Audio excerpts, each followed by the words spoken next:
Hi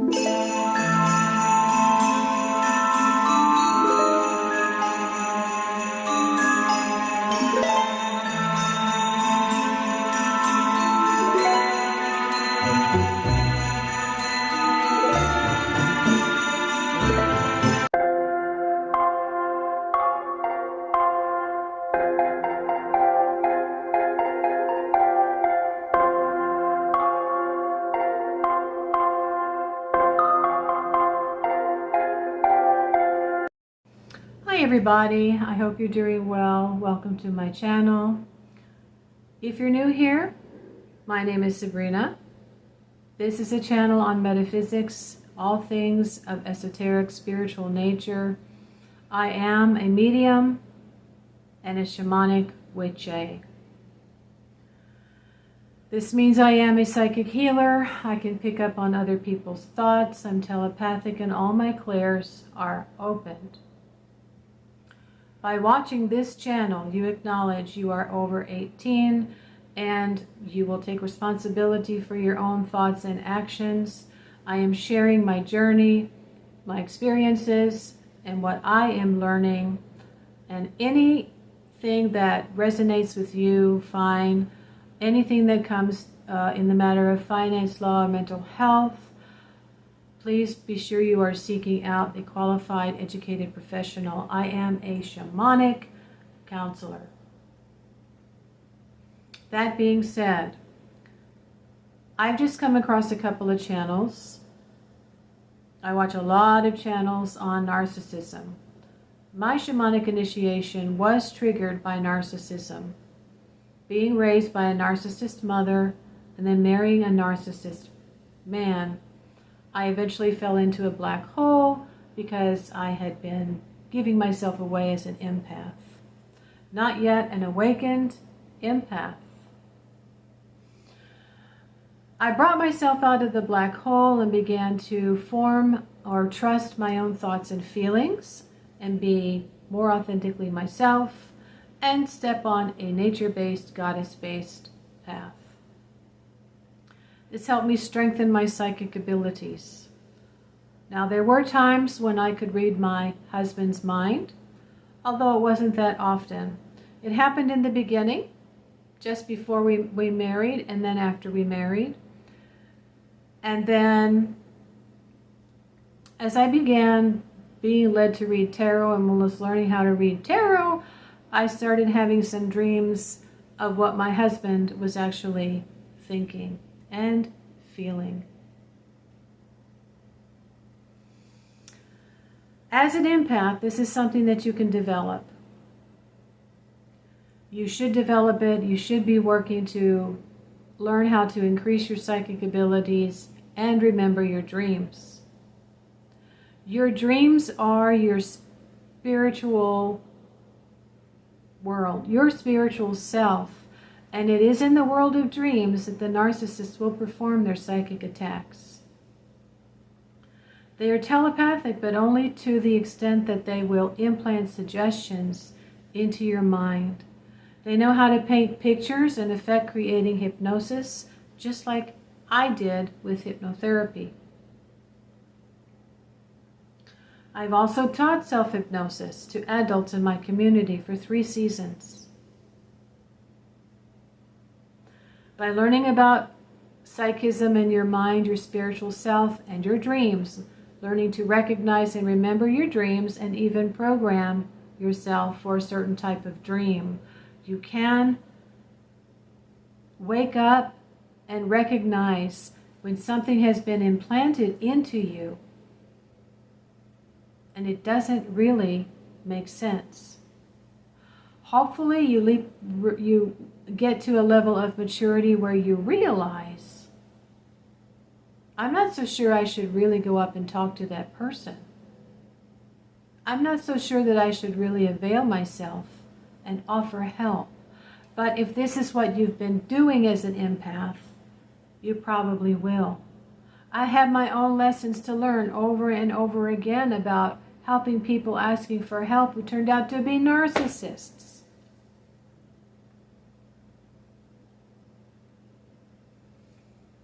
But what's happened to me over the past 14 months has been like, I don't know, 1,000,002 things where I have realized how powerful some narcissists can be as far as creating a scenario and picking up on whatever spots you have in you that are vulnerable, okay? If I've been lonely, if I've been secretly wishing for a new person and hoping to find a mate and get married, these are scenarios that they can somehow pick up on maybe or plant in your mind. But if you are strong-minded, you will realize it doesn't make sense. Why? Because they're basically children.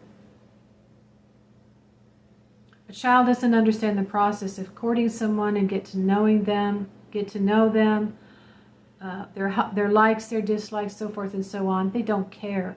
They only care about what they want. And if they want to get with you, they're going to implant the suggestion that they're already with you. And with hypnosis, the idea is to already imagine that the thing has happened. And with your emotions, it seems so real, you feel like it's already happened. This is how they can trick you and fool you into thinking you're supposed to be with them. This unfortunately is like a love binding or a love spell, but it's generally done telepathically. Now sometimes they can look you in the eyes and they can sort of connect to you that way. This is what happened to me. This is how it all started. So I was kind of sort of brought to my knees, and I was learning things that I had not yet experienced, and I began the journey of narcissism. A viewer had mentioned it to me, and I realized that I had not only married a narcissist who had been doing things that this person was doing, who was afraid to speak to me, wanted me to go to him, but that I had been raised by a narcissist mother. Narcissist, narcissist, narcissist. As I said in one video, God damn it. But it is a blessing that I have survived. On the lunar eclipse, I was fortunate enough to have a very, very big clearing. I believe because I've been able to look back at all of these different scenarios and situations and realize, oh my God, it wasn't me, it was them. And by putting a handle on everything with the name narcissist and everything else that was going on underneath that, I realized, wow, it no longer really had any power over me. I was not the one confused about feeling guilted or shamed or cutting someone off. This is when you become more awakened. This is when you become more aware, and then you become the awakened empath. At that point, something else had been happening where someone had done something they thought would, I don't know, get a reaction out of me by embarrassing me and raging at me for no reason. But it did the opposite. It killed any questions about this person. I was interested on a friendly, neighborly basis, and then I thought, well, he won't speak to me, whatever. I go on with my life. I thought he was going on with his life. He wasn't. He was tapping into me. And as time went on, I realized, he's parking further and further over here, and then he's in my space.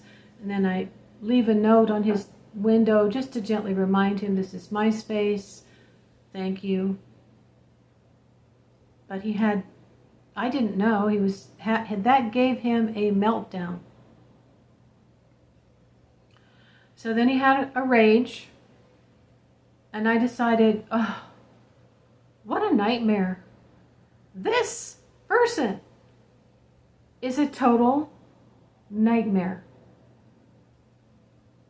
And I had no more questions as to why he was continually parking farther and farther over, or doing what he was doing, or was he interested, or was he not interested. It was always in my face because I was out there in the open on my patio, and the parking lot was right there. So what happened was, it was like death, okay? To me, it was like death. I no longer have any questions. I only wish that he would apologize to me. That's it. The narcissist doesn't think that way. They think it's going to continue.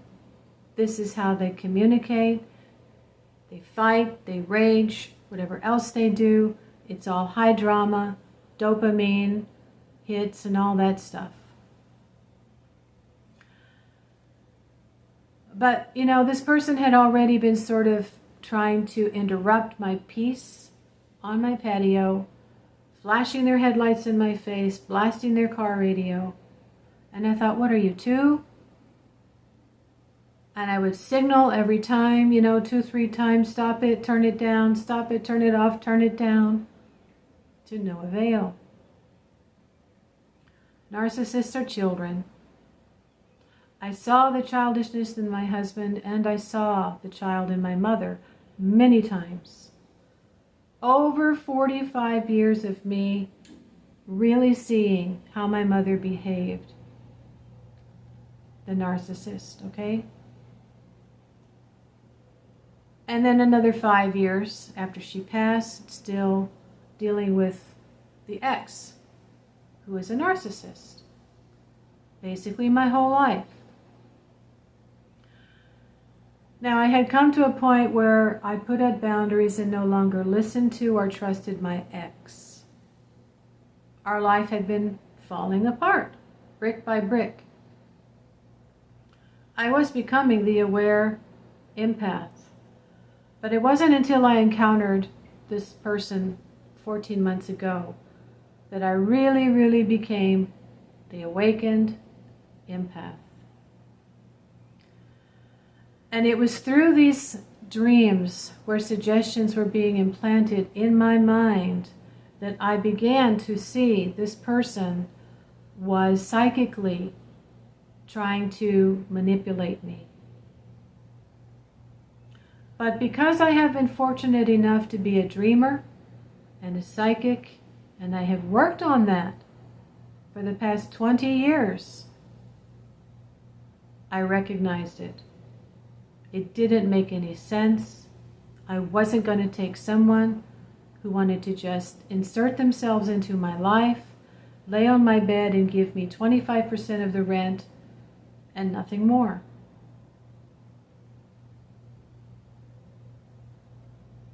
They do not have the ability to read minds. They know that. You can have the benefit of reading their mind and even communicating with them if you so see fit. But I have spiritual guides and I have crystals and stones that I use in my hand, I hold in my hand to protect me. Bringing them to awareness will only be temporary. It will not last. It's a very, very, well, I only need to use the word very once, very serious condition, all right? And this has been going on since this person was very young. And again, when I say inner child, I'm not talking about something separate from the person. They are the inner child, they are the child, they are the overgrown child, stuck in childhood and usually a traumatic moment where their mind went elsewhere and they made a decision and they sort of separated themselves from that moment and even from their body and lost their humanity. Some say lost their soul.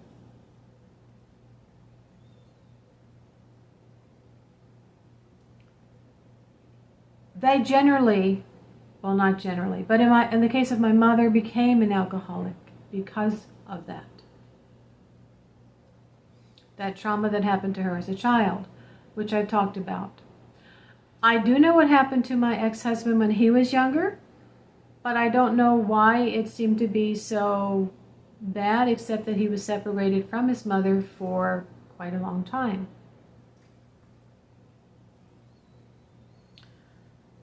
Now, I have a course called Dream Recall. It's very good. It's on Thinkific, and I've been working to market it, although I don't talk about it every single day. It is imperative for every single person to understand the power of thoughts and how you can be impressionable and you can be, let's say, attacked while you are asleep. You need to learn how to program yourself before you go to sleep so that no one can invade your sleep.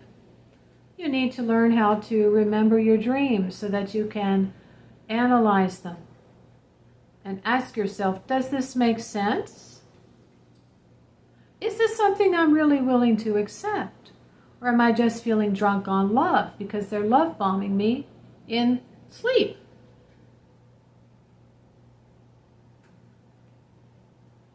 I will leave the link to my course.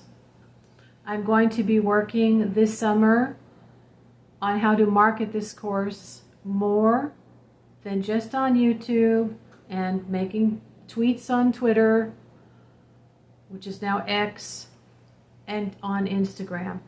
There's a lot to it. I want you to please wish me well. I feel very called to help anyone who is like an empath or is an empath to understand you must become stronger.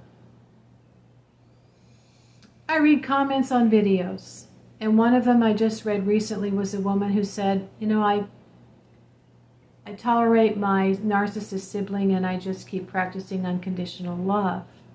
She never got the message of the video. You are not supposed to continually be a doormat or a punching bag and make excuses for that person. They are verbally abusing you. They are hurting you. They are manipulating you. And you are losing part of yourself. With that being said, I'll end the video here. I can talk more about other things as I make more videos. I'm still getting adjusted here. I finally got help from someone at the storage unit who brought my bed. It's wonderful. Airbed's okay, but only for one night. So I've got my bed. I brought my patio sofa. Part of it is in here, and the other part of it is out on my balcony. So it's starting to become home. And as hard as it was, and as scary as it was, I got in. When you become an awakened empath, you'll be protected. This is what I heard from this young woman. I watched Denzo and Angel. She said, you have a protection as an awakened empath that the narcissist sense. And even though they don't want to, they feel like they need to be with you because they'll be protected. When she said that, I went, oh my gosh. The psychic I've been following has mentioned that.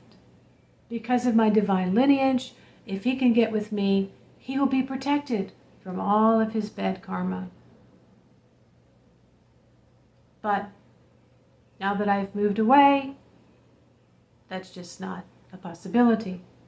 I am awake. There is no way I could ever even try to be friends with a narcissist. I can't. Acquaintances maybe, if they are actively in counseling to become self-aware. And then I'll talk more about some other techniques that can be used. I did see my mother start to change, but you know, they can decide that they just don't feel they want that because they're not in control, which they are, but they don't think it. Yes, your spiritual world is your dreams. Your world of sleep is where your spirit travels. Okay? Everyone needs to become aware of the fact that they do dream, and they can be implanted with suggestions. Many relationship mistakes can be avoided. You also need to take the time to stand back and observe someone. After 6 months, generally the narcissist cannot maintain the facade any longer than that. Something will happen, it will fall. You will not be giving them something they want. The mask will come off, the true self will show, and hopefully you haven't gotten really intimate with that person. You have to take your time to observe and get to know someone, their family, their social circle, and so forth. Okay, but you also need to learn about toxic behaviors. In the meantime, let's just stick with, first of all, understanding that you can be attacked psychically when you're awake and when you are asleep.